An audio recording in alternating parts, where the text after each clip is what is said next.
National command and operation centre کے تازہ ترین اعداد و شمار کے مطابق گزشتہ 24 گھنٹوں کے دوران 1315 نئے کیسز رپورٹ ہوئے۔ پنجاب میں 1,70,817، سندھ میں 2,57,730، خیبر پختونخوا میں 72,003، بلوچستان میں 19,038، گلگت بلتستان میں 4,956، اسلام آباد میں 44,106، جبکہ آزاد کشمیر میں 10,106 کیسز رپورٹ ہوئے۔ ملک بھر میں اب تک 89,12,918 افراد کے ٹیسٹ کیے گئے۔ گزشتہ 24 گھنٹوں کے دوران 39,086 نئے ٹیسٹ کیے گئے۔ اب تک 5,44,406 مریض صحت یاب ہو چکے ہیں، جبکہ 1,538 مریضوں کی حالت تشویشناک ہے۔ پاکستان میں کورونا سے ایک دن میں 33 افراد جاں بحق ہوئے، جس کے بعد وائرس سے مرنے والوں کی تعداد 12,837 ہو گئی۔ پنجاب میں 5,337، سندھ میں 4,335، خیبر پختونخوا میں 2,070، اسلام آباد میں 496، بلوچستان میں 200، گلگت بلتستان میں 102 اور آزاد کشمیر میں 297 مریض جان سے ہاتھ دھو بیٹھے۔ کرونا وائرس سے 33 افراد جاں بحق ہوئے، جس کے بعد اموات کی تعداد 12,837 ہو گئی۔ پاکستان میں کرونا کے تصدیق شدہ کیسز کی تعداد 5,78,797 ہو گئی۔ صدر مملکت اور وزیر اعظم عمران خان نے آپریشن سوئفٹ ریٹارٹ کی کامیابی کے 2 سال مکمل ہونے پر پوری قوم اور مسلح افواج کو مبارکباد دیتے ہوئے کہا کہ ذمہ دارانہ طرز عمل کے تحت گرفتار بھارتی پائلٹ کو واپس بھیجا۔ صدر مملکت ڈاکٹر عارف علوی کا کہنا تھا کہ پاکستان امن چاہتا ہے، لیکن مظلوم عوام کشمیر کی قربانی کی قیمت پر نہیں۔ اپنے علاقے میں بھارتی طیارے گرا کر ہم نے تمام جارحیت پسندوں کے خلاف عزم اور برتری کا مظاہرہ کیا۔ میں اپنی بہادر افواج کو سلام پیش کرتا ہوں۔ وزیر اعظم عمران خان نے سماجی رابطے کی ویب سائٹ پر ٹوئٹ کرتے ہوئے کہا کہ ہم ہمیشہ امن کے لیے کھڑے ہیں، بھارت کے ساتھ تمام معاملات بات چیت کے ذریعے حل کرنے اور آگے بڑھنے کے لیے تیار ہیں۔ عمران خان نے ایل او سی کے ساتھ جنگ بندی کی بحالی کا بھی خیر مقدم کیا اور کہا کہ مزید پیش رفت کے لیے ایک قابل ماحول بنانے کی ذمہ داری بھارت پر ہے۔ 27 فروری 2019 کے روز بھارتی جارحیت کا منہ توڑ جواب دینے اور دشمن کو بھاری نقصان پہنچانے کی مناسبت سے D G I S P R major general Babar Iftikhar نے اپنے ٹویٹ میں کہا کہ 27 فروری پاکستان کی مسلح افواج کے تجدید عہد کا دن ہے کہ قوم کی حمایت سے تمام خطرات کے خلاف ہمیشہ مادر وطن کا دفاع کریں گے۔ یہ ایک قوم کی عددی برتری نہیں بلکہ عزم و حوصلہ تھا، کیونکہ پرعزم قوم کا ہمت اور حوصلہ ہی فتح دیتا ہے۔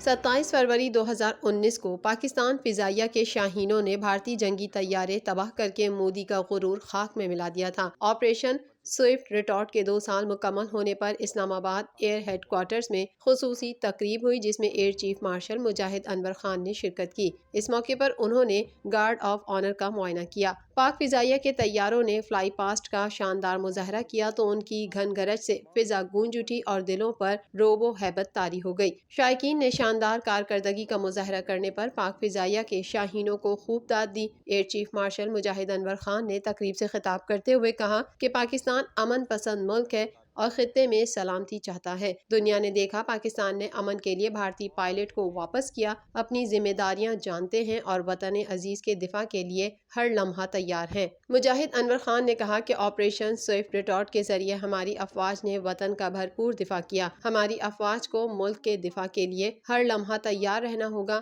اپنے دفاع سے بے خبر نہیں، اور دشمن کی کسی بھی مہم جوئی کا فوری جواب دیا جائے گا۔ Pakistan is a responsible and a peace-loving nation, and its armed forces are prepared to defend its territorial integrity at all costs. Our efforts for global and regional peace, particularly in Afghanistan, Middle East, and UN peacekeeping missions, are being acknowledged by international community.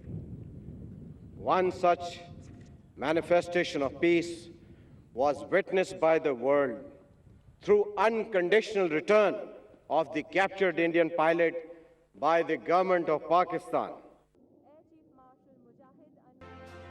بھارتی pilot ابھی نندن کا نیا بیان منظر عام پر آ گیا، جس میں انہوں نے کہا ہے کہ معلوم نہیں امن لانے کے لیے کیا کرنا چاہیے، لیکن امن ہونا چاہیے۔ کسی عداوت کو جاری رکھنے کی کوئی وجہ نظر نہیں آتی۔ کشمیریوں کے ساتھ کیا ہو رہا ہے، ہمیں سوچنا چاہیے۔ پاک فوج کو بہت پیشہ ورانہ اور نڈر پایا۔ بھارتی پائلٹ ابھینندن نے اپنے نئے بیان میں کہا کہ اوپر سے نیچے آتے ہوئے پیراشوٹ میں دونوں ملک دیکھے، مجھے دونوں ملک میں کچھ فرق پتہ نہیں چلا، جب گرا تو مجھے پتہ نہیں تھا پاکستان میں ہوں یا اپنے دیس بھارت میں۔ مجھے چوٹ لگی جو کافی گہری تھی اور میں ہل نہیں پا رہا تھا۔ ابھینندن کا کہنا تھا کہ جب مجھے لگا اپنے ملک میں نہیں ہوں تو بھاگنے کی کوشش کی، میرے پیچھے لوگ آئے اور ان کا جوش کافی زیادہ تھا، وہ لوگ چاہتے تھے مجھے پکڑ لیں۔ اسی لمحے پاکستان آرمی کے 2 جوان آئے، انہوں نے مجھے پکڑا اور وہاں سے بچایا، پھر وہ مجھے اپنے یونٹ تک لے کر گئے جہاں ابتدائی طبی امداد دی گئی۔ بھارتی پائلٹ نے مزید کہا کہ پاک فوج بہت پیشہ ورانہ اور قابل تعریف ہے، مجھے دشمنیاں پروان چڑھانے کی کوئی وجہ نظر نہیں آتی،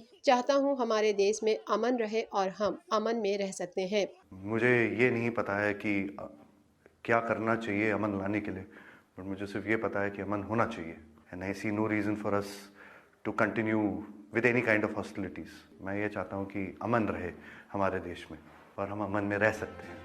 کوہاٹ میں جلسے سے خطاب کرتے ہوئے چیئرمین پیپلز پارٹی بلاول بھٹو زرداری نے کہا کہ پی ٹی آئی حکومت کرپشن میں سب سے آگے ہے اور اس نے سارے ریکارڈز توڑ دیے ہیں، 18ویں ترمیم اور NFC ایوارڈ ختم کرنے کی اجازت نہیں دیں گے۔ دھاندلی زدہ حکومت نے ملک میں بحران پیدا کیا ہے اور عوام کو مہنگائی کے طوفان میں ڈبو دیا ہے۔ پاکستان میں آج مہنگائی افغانستان اور بنگلہ دیش سے بھی زیادہ ہے۔ کٹ پتلی حکومت میں صلاحیت نہیں کہ حکومت چلا سکے۔ بلاول بھٹو زرداری کا کہنا ہے کہ خیبر پختونخوا کے عوام کو نالائق و ناجائز حکومت سے بچائیں گے۔ سی پیک کی بنیاد پیپلز پارٹی اور صدر آصف علی زرداری نے رکھی تھی۔ سی پیک کا نام اس لیے رکھا کہ پسماندہ علاقے کو فائدہ پہنچانا تھا، لیکن نالائق حکومت سی پیک منصوبہ ختم کرنے کی کوشش کر رہی ہے۔ چیئرمین پی پی نے کہا کہ سیاستدان ہو یا عدلیہ، فوج اور سرکاری ملازمین، جب سب کے لیے ایک قانون ہوگا تبھی کرپشن کے ناسور کو ختم کر سکیں گے۔ بلین ٹری، علیمہ باجی کی سلائی مشینوں سمیت جگہ جگہ کرپشن ہے۔ اس نالائق حکومت کا ہر میدان میں مقابلہ کر رہے ہیں۔ ضمنی انتخاب میں فتح نے ثابت کیا عوام پی ٹی آئی کے ساتھ نہیں بلکہ پی ڈی ایم کے ساتھ ہے۔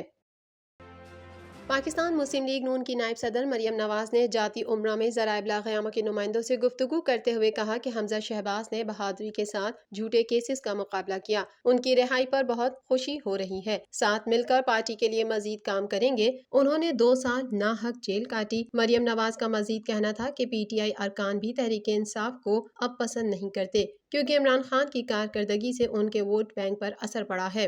عمران خان کو ووٹ دینے کا مطلب ووٹ چور کو جتوانا ہے۔ سینیٹ الیکشن میں پی ٹی آئی میں ہر صوبے سے بغاوت ہو رہی ہے۔ نائب صدر نون لیگ کا یہ بھی کہنا تھا کہ دھاندلی کے باوجود حکومت ڈسکا کا الیکشن نہیں جیت سکی۔ اب ایک حلقہ کھلا تو ساری حقیقت سامنے آ گئی۔ حکومت ڈسکا میں دوبارہ انتخاب سے متعلق الیکشن کمیشن کا چیلنج اس لیے کر رہی ہے کہ چوری پکڑی گئی ہے۔ ان کو ڈر ہے کہ حکام پول کھول دیں گے اور پکڑے جانے والے چھوٹے چور بڑے چوروں کا بتا دیں گے۔ امپائر کو اغوا کرنے کے بعد بھی الیکشن ہار گئے، دوبارہ الیکشن سے پی ٹی آئی کی ضمانت ضبط ہو جائے گی، اس لیے الیکشن کمیشن کے فیصلے کو روکنے کی کوشش کی جا رہی ہے۔ مریم نواز نے مزید کہا کہ لانگ مارچ کی تیاریاں عنقریب شروع ہو جائیں گی، ہو سکتا ہے لانگ مارچ کی ضرورت ہی پیش نہ آئے۔ پنجاب میں سینیٹ الیکشن سے متعلق کچھ نہ ہی کہوں تو بہتر ہے۔ لاہور قلندرز نے افغانستان کے لیگ اسپنر راشد خان کی جگہ نیپال کے لیگ اسپنر سندیپ لیمیچانے کو اسکواڈ کا حصہ بنا لیا ہے۔ سندیپ نے ایڈیشن 2019 میں لاہور قلندرز کی نمائندگی کرتے ہوئے HPL-PSL میں اپنا ڈیبیو کیا تھا۔ نیشنل ڈیوٹی کی وجہ سے راشد خان لاہور قلندرز کو اب دستیاب نہیں رہے۔ انہوں نے لیگ کے ابتدائی 2 میچز میں لاہور قلندرز کی نمائندگی کی تھی۔ پاکستان سپر لیگ 6 کے 9ویں میچ میں کراچی کنگز نے ملتان سلطانز کو 7 وکٹ سے شکست دے دی۔ کراچی کے نیشنل اسٹیڈیم میں کھیلے گئے پاکستان سپر لیگ کے 6 ایڈیشن کے 9ویں میچ میں ملتان سلطانز نے پہلے بیٹنگ کرتے ہوئے مقررہ 20 اوورز میں 195 رنز بنائے۔ کراچی کنگز نے بابر اعظم کی زبردست اننگز کی بدولت مطلوبہ ہدف 19ویں اوور میں حاصل کر لیا۔ کراچی کنگز کی جانب سے شرجیل خان نے ٹیم کو جارحانہ آغاز فراہم کیا، لیکن وہ 27 رنز بنانے کے بعد آؤٹ ہوئے، جس کے بعد بابر اعظم نے جوئے کلارک کے ساتھ مل کر 97 رنز کی شراکت قائم کی۔ اس دوران جوئے کلارک نے PSL میں اپنی پہلی نصف سینچری مکمل کی، وہ 54 رنز بنا کر آؤٹ ہوئے۔ دوسری جانب قومی ٹیم کے کپتان بابر اعظم اپنی فارم بحال کرتے ہوئے ایک اور نصف سینچری سکور کرنے میں کامیاب رہے۔ کولن انگرام 6 رنز بنانے کے بعد آؤٹ ہوئے، بابر اعظم 90 رنز پر نان آؤٹ رہے۔ بالکل، جیسے آپ نے بات کی پچھلے میچ کی، تو جس میں جو ہماری پارٹنرشپ لگی تھی اس سے کافی کانفیڈنس آیا اور میرے خیال سے جو شرجیل کی اننگس تھی آؤٹ اسٹینڈنگ تھی. میرا تھوڑا سا جہاں میرے خیال سے پچھلے میچ میں رنز کم تھے 20 to 25 رنز, جس کی وجہ سے ہم میرے خیال سے میچ لوز کر کے بالکل اسی کانفیڈنس کو لے کے آج ہم گئے تھے. اور پازیٹیو کرکٹ تھی کہ جیسے میچ کا سنیریا اسی حساب سے ہم نے لے کے چلنا اور ویسے ہی ہم چلیں. ملتان سلطانز کی جانب سے 2 وکٹیں شاہنواز دھانی کے حصے میں آئیں اور 1 وکٹ سہیل خان نے حاصل کی. ملتان سلطانز کی جانب سے پچھلے تینوں میچز میں ناکام رہنے والے اوپنر کرس لین کو دوبارہ موقع دیا گیا, لیکن اس بار انہوں نے ٹیم کو مایوس نہیں کیا اور 14 گیندوں پر 32 رنز کی جارحانہ اننگز کھیل کر آؤٹ ہوئے اور کپتان محمد رضوان 32 گیندوں پر 43 رنز بنا کر آؤٹ ہوئے. مڈل آرڈر بلے باز جیمز ونس 29 گیندوں پر 45 رنز کی جارحانہ اننگز کھیل کر ارشد اقبال کا شکار بنے, تاہم بعد میں آنے والے بلے بازوں نے سست روی سے بیٹنگ کی, جس کے باعث ملتان سلطانز 200 کا ہندسہ عبور کرنے میں ناکام رہے.